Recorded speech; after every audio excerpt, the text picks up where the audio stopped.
c'est une victoire pour le film de Terry Gilliam et pour le Festival de Cannes. Le tribunal de grande instance a tranché et l'homme qui tua Don Quichotte sera bien présenté au terme de la cérémonie de clôture samedi 19 mai.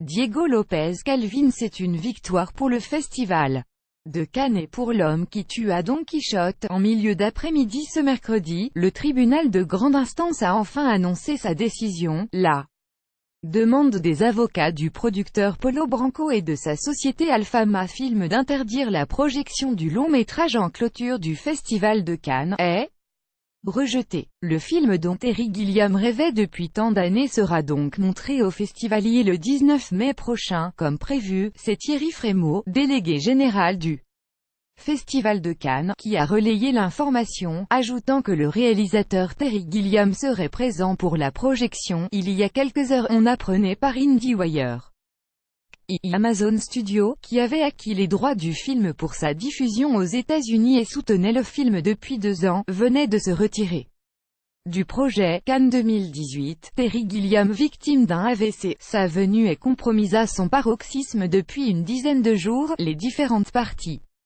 s'étant livrées à une véritable joute par voie de communiqué. Le feuilleton Don Quichotte dure depuis plusieurs mois, et même depuis plusieurs années.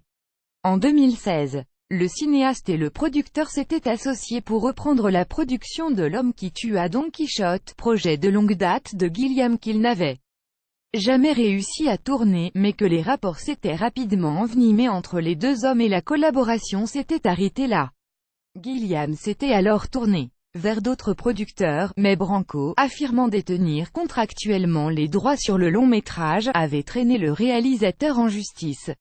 Alors qu'en première instance, le tribunal a confirmé la validité du contrat qui lie Branco au film de Gilliam, le jugement d'appel n'est attendu que pour le 15 juin. L'homme qui tua Don Quichotte, après le Festival de Cannes et Polo Branco, les producteurs et le distributeur du film s'expriment. Polo Branco, qui s'est exprimé aux alentours de 15 h auprès de la presse internationale cet après-midi à Cannes, déclarait, un peu avant que la décision du tribunal ne soit prononcée: « Je ne ferai pas appel, mais j'attaquerai sur le fond, pour rembourser les 800 000 € que j'ai investis. » Il ajoutait, « Mon but, c'est toujours de finir les films, et celui-ci, il est fini grâce à moi. Le public pourra découvrir le film en salle en même temps que les festivaliers. » À partir du 19 mai, la bande-annonce de L'homme qui tua Don Quichotte